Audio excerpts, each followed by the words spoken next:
Welcome to another edition of the Mexican Soccer Show. This is the post game for Mexico versus Ecuador, the final game of the group stage of Group C in Copa America, where Mexico has just lost the game 2-1. And we are here to analyze what Piojo did wrong, what the players didn't do, and obviously another tournament, another Copa America where Mexico has exited early. This is two of them in a row since that mythical 2007 win where we saw Mexico go and get a third place. I'd like to say hi to the guys, Mr. Tom Marshall. Tom, another disappointing Copa America. How's it going? Yeah, disappointing. I thought Mexico would do it today just off the back of the Chile game. I thought they might have got some confidence from that and show some of the same characteristics, the same intensity about the game, but didn't see any of it. It was just reverted back to kind of the Bolivia game, the Brazil game, the Peru game in the build-up. So yeah, I think very disappointing what we saw today from Mexico. Definitely very disappointing in what we saw, especially as fans got that little bit of hope. Johnny Rico is also joining us. Johnny, how are you? And how you feeling? How's this El Tri one more time? Not going from the group stage in Copa America? Is this already a mistake of sending an alternate squad, as like everybody been saying on Twitter? I don't know if it was a mistake. If you want to win the Copa America, then yeah, it's a mistake to send an alternate squad. But whatever squad Mexico took or didn't take, a group like Mexico got, they should be qualifying out of the group. No excuses. To me, getting out of the group was the minimum requirement for this team. Alternate squad or not, they needed opponents like Bolivia, Ecuador, and Chile. You need to be coming out of the group. What I do find interesting is that you went through a whole tequila bottle during the game, sitting right there next to you.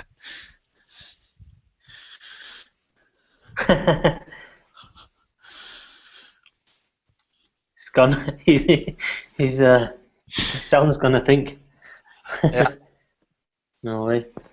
Sorry, I had to sip one right here, but I'm back. Yes, I did get through a little bit of it, but maybe this is why I kind of changed the mood. Drowning the sorrow. In a very low and somber tone.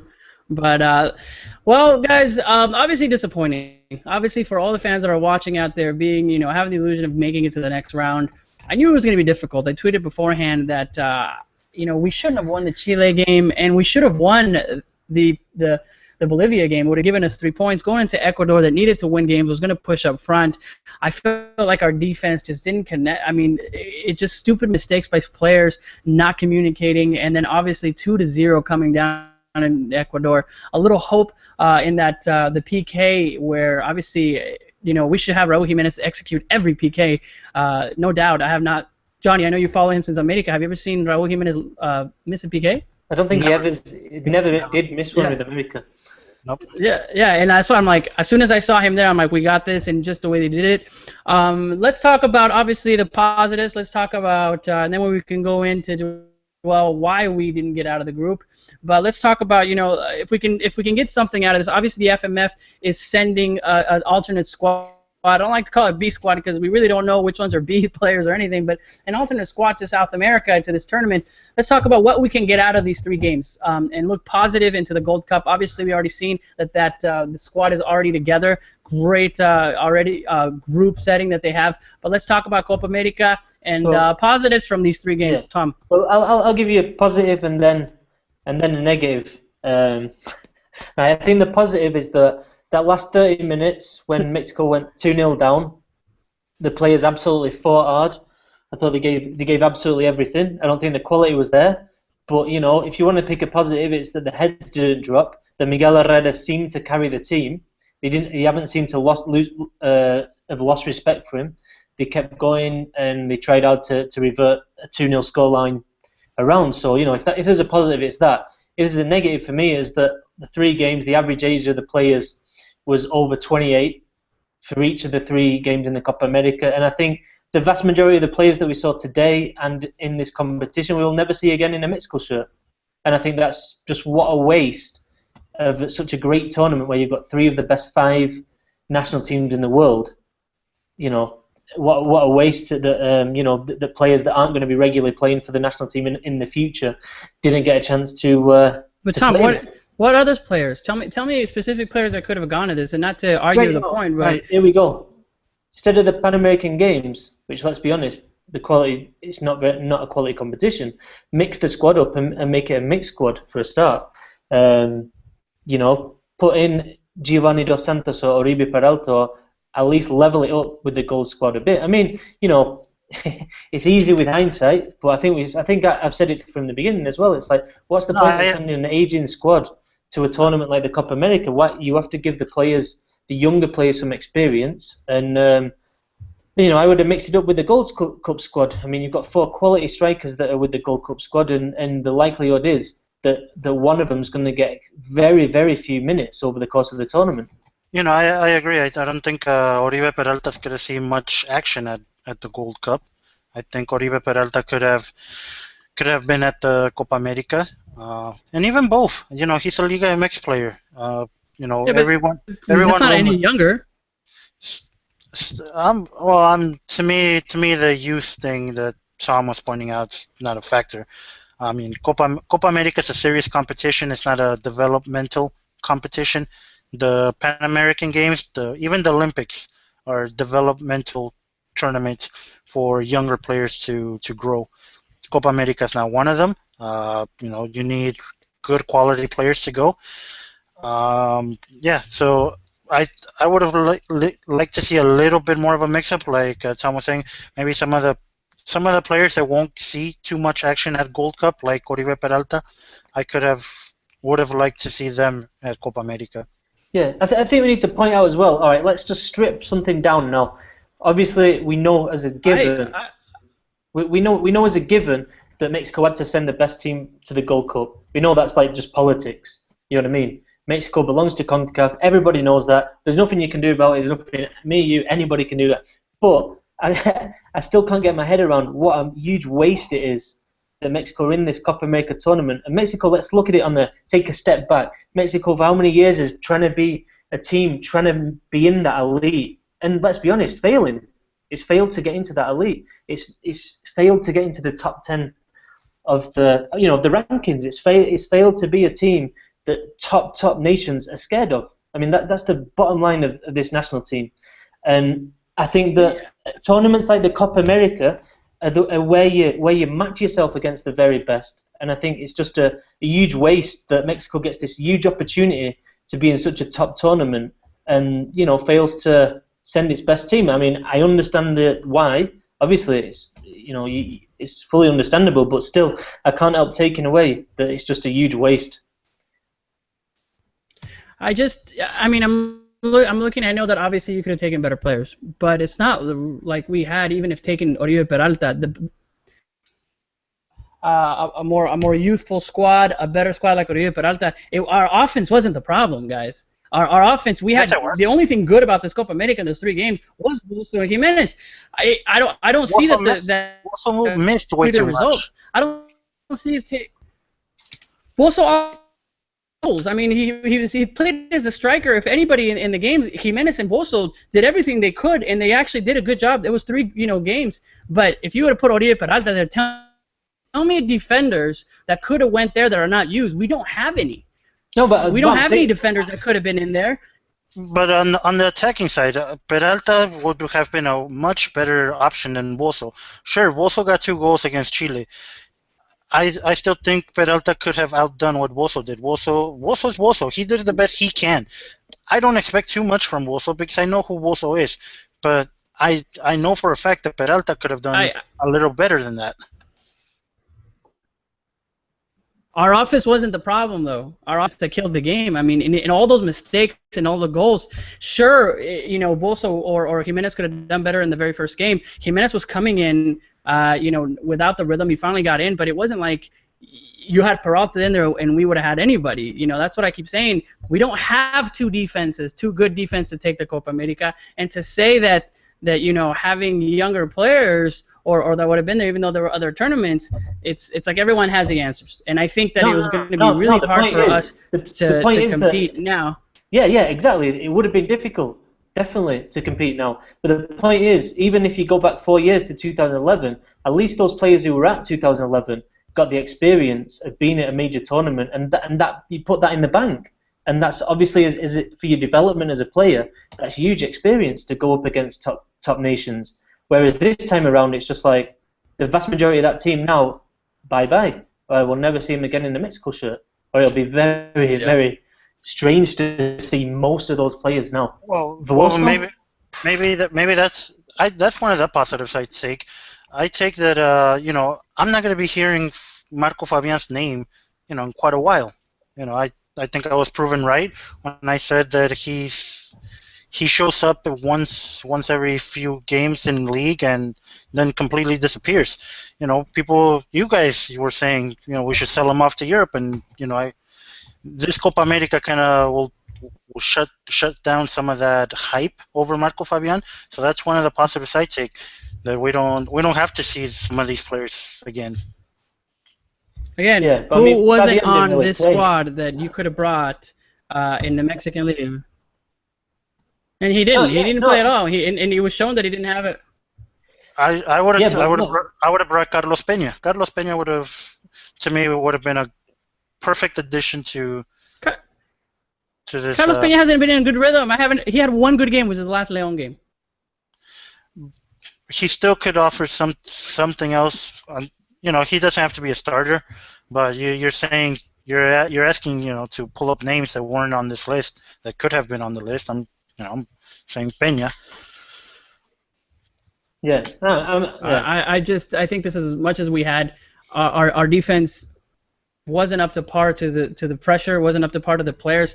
If you're looking at player by player against Chile, player by player in Ecuador, I could they're better in expecting us to make it.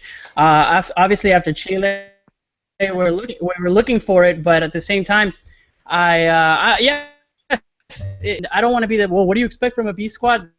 No, I think we should we should go from this law. FF has to saying it's only one tournament or the other. We did it in 2007. I know it was switched where you had good players both. It wasn't like the A squad or the best team that's going to the Copa America. But I feel like what do we have to do in bring up the Copa America and say no? It's killing us and it's killing the fans, and obviously we're not doing well with an alternate squad. And I ask you guys, should we stop going to the Copa America, Tom? I don't think. I mean, let's see what. Obviously, next year there's the special edition, but I mean, with everything that's going on with FIFA, I mean, I think it's something that could change. I think it's been. I've seen it around as well that Mexico may not be invited. I mean, if that is the case in 2019 in Brazil, if Mexico isn't invited, then I can't really make a counter argument. You know what I mean? I'd love to say, yeah, but look, this and that. But then you look at that performance over this year and then 4 years ago, and you're like, wait up, well, Mexico hasn't won a game since 2007 now. And unless you want to take, put economics and the financial concerns into it, then you can't really make a good argument for Mexico being there now. I mean, and I think if you read online, a lot of the fans of South American teams are sick of Mexico now. I think they're like, why don't they respect this competition that's been around since 1916? And I don't know. I mean, it's difficult to make the argument that Mexico should be in the competition, although obviously, economically, it does make a lot of sense for CONMEBOL. Well, I really want to see what are the reasons why we couldn't have taken better players, and I know that it's not because the club said they couldn't. There is no regulation. This is still a FIFA competition, and you can. I think that was the FMF saying we're going to put everything and we're going to start. And I think why is because they were going to start the camp way already, and it's going to be more than a month that they're going to be together before the Copa America. I think that's why they didn't want to take the better squad, because we've seen it before where they've done two tournaments for both for the players. So I'd be interested to see who took the decision of not taking the better squad, because I don't think it was a mandate from CONCACAF, and it the mandate from anyone, or the team's not letting anybody go, because right now the teams have already let the players go, and they're all together, in Mexico City training, playing FIFA and tournament-wise, seeing their fellow squad tie games and then lose a game. But let's go back to this game. Let's go back to something that we saw. I'm sure questions from everybody.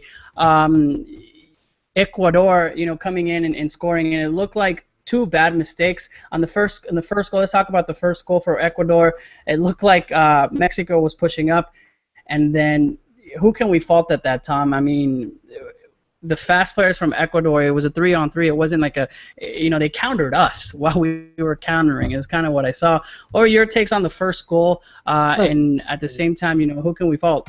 Well, I mean, Ugo Ayala, was at fault for playing it out. It was a bad pass out, wasn't it? But I thought it was on the cards. Ecuador clearly had targeted Mexico's three centre-backs, and as soon as they got the ball, they tried to press them as much as they could, knowing that they were likely to make a mistake, and it paid off. I think that's the way to look at it. Obviously, for me, it goes back to the thing where this team has had very little time together, very little time to work together, very little time in a three centre-back system, and I think that's one of the fundamental reasons why this team hasn't worked as we thought it could do, and that's why for mistakes like that, I think the opposition realised. And all right, Mexico did well against Chile, just going back slightly, but Chile play a similar system, and when you play similar systems like that, they tend to kind of they tend to be a stalemate. It's easier to play against them. So I think that Ecuador realised that Mexico's defenders aren't the best on the ball. There's no Rafa Marquez there. There's nobody who's comfortable playing out from the back like him, and I think they took advantage of that with the absolutely fast forwards. So, Johnny, in there, do you think it could have been a difference maker? I'm sorry, repeat your question.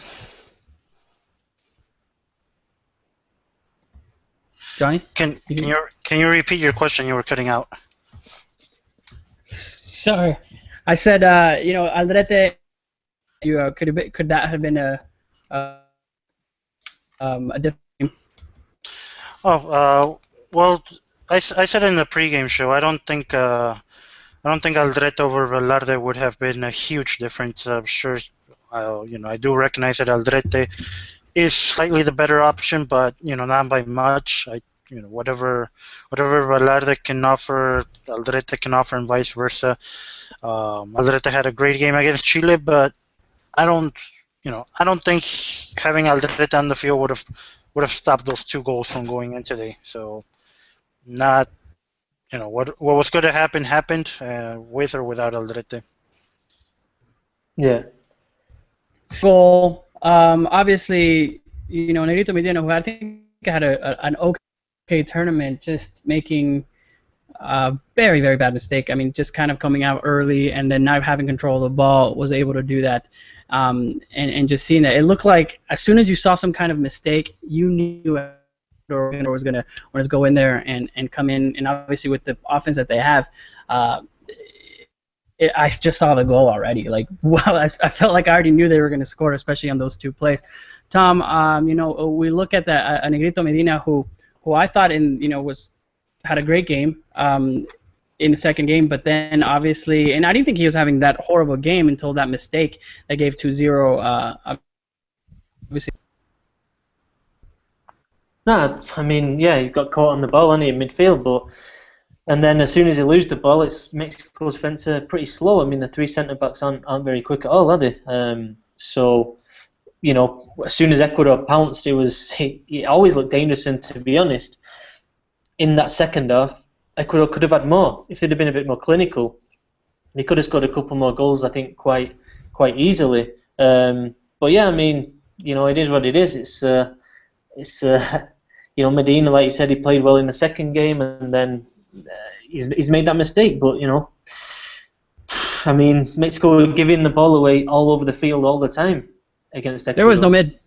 I didn't see any possession from the midfield at all, and maybe it was because they were trying to do the wide with the 5-3-2 system. They even went for 4-2 when Aquino came in. I just still didn't see any possession in the midfield. Maybe a little bit more pushing forward. Definitely very disappointing, obviously, in the results. I appreciate everyone that's on the chat, all of you guys that are on right now, obviously talking. Very disappointing in all the tweets that we see. Everyone just kind of keeps tweeting. At least we have the Gold Cup. The Gold Cup's coming up. You know, I mean, I think that's how it is. I think that's where you're gonna have something. Let's talk about Piojo's job. Let's talk about obviously he said it. I'm quoting what he said. I'm going to say, you know, it was a fracaso just because Piojo put it out there. I like the fact that before the game said, we're going to win, and if we don't win, it's going to be a fracaso. For me, I don't see it being a fracaso for what we have. I really thought we can make it, but, you know, I think that very first game we should have gotten the 3 points, regardless what would have happened with Chile, and then this one, I think we would have had a shot. But let's talk about, you know, Piojo, and do we see him on danger on the presión? Do we see him now getting to that tough spot that all El Tri coaches get coming into the Gold Cup? And you know, what can we expect? Also, you know, in his job security, making sure that, you know, he said coming out of the group was an objective, and then winning the Gold Cup. How do you see panning out for Piojo? And all this to Mr. Johnny. You know, I don't think his job is in danger yet, but I do agree with him. I think it is a fracaso, which, you know, for those who don't understand Spanish, it means completed and utter failure. I think coming, to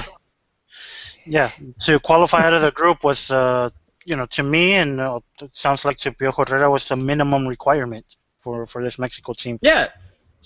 Teams, when you're grouped against Bolivia, Ecuador, you know, Ecuador's got two wins in its history against Mexico before this game.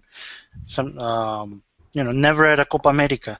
So, you know, Mexico needed to have qualified out of this group, and yeah, it's complete and utter failure for Piojo Herrera, for all of the Mexican national team. We're talking about Mexico, and I'm not saying the different squads, and I want to go back to the argument, but this team. Do you really expect that this team get out of the group? This or any Mexico team, when you're paired against Bolivia, come on, it's Bolivia. You know, I know they've improved. It's Bolivia in the South America. I mean, Chile. I know they've improved Bolivia slightly, but still, it's Bolivia. Any Mexico team, you know, you can set aside this squad and go into Liga MX preseason camps right now, pull out 11 players, and they still need to beat Bolivia. Yeah, I think that I think Bolivia game was the game that Mexico messed up, the one that should have been a victory. I don't agree with Johnny. I don't think they've particularly improved recently. If anything, they've been on a bit of a slide. Bolivia. I think Ecuador are the team that, you know, improved a lot, and I think we saw in April or was it March, Mexico beat them 1-0 in Los Angeles, and you know, that was Mexico's A squad. So I think they're a decent team, Ecuador. But you've got to beat Bolivia, and you know, I said before the tournament, if Mexico get out of the group, it's an achievement, because obviously Chile hosts difficult, Ecuador a very difficult game, and then Bolivia the game that you should win. But you know, they've not won a game now for, you know, in the last 2 tournaments, so it is a disaster. And going back to Herrera, I mean, I think you don't need me or Johnny or you, Weasel, to explain the history of Mexico's managers. I mean, no Mexico manager has gone from one World Cup to the other consecutively, ever. I mean, that's just, no managers do it, you know. They never make it, because there's always this dip, and then the pressure comes on, and you know, there is now huge pressure on the Gold Cup. I agree with Johnny that there isn't, his job's not immediately in danger, but I tell you what, you know, if Mexico somehow slip up in the semis of the Gold Cup, I mean, then really will be some intense scrutiny on Herrera's position, and moving forward. I mean, I even said just after the World Cup, I doubt he'd make it to Russia 2018, and I think that his position is, I don't know. I mean, it's difficult to say, but he needs a big World Cup. Something really bad has to happen for him not to make it. Yeah, something really bad has to happen for him not to make it. I mean, when we're looking at, I think the only way that Piojo might be fired is if it says they're semifinal before. I think even if he gets to the final and he plays in, I think it's got to be a huge disappointment, and obviously his tactics not working, or however it is that they get out of the Gold Cup. So I say if it's they have to go to the final, they have to win. If they don't win, I could even see Piojo after. I could definitely see Piojo staying and learning from whatever it is, and let's say U.S. or Costa Rica win it in the final. I can still see him keeping his job. I think anything before that, I think he's out. I think the FMF will try to get in, and then here we go, searching for coaches. But let's put the Copa America behind us. Let's put this squad. Obviously, we're going to see the press. Obviously, what's worrisome now is how Piojo is going to obviously takes from now into the Copa Oro.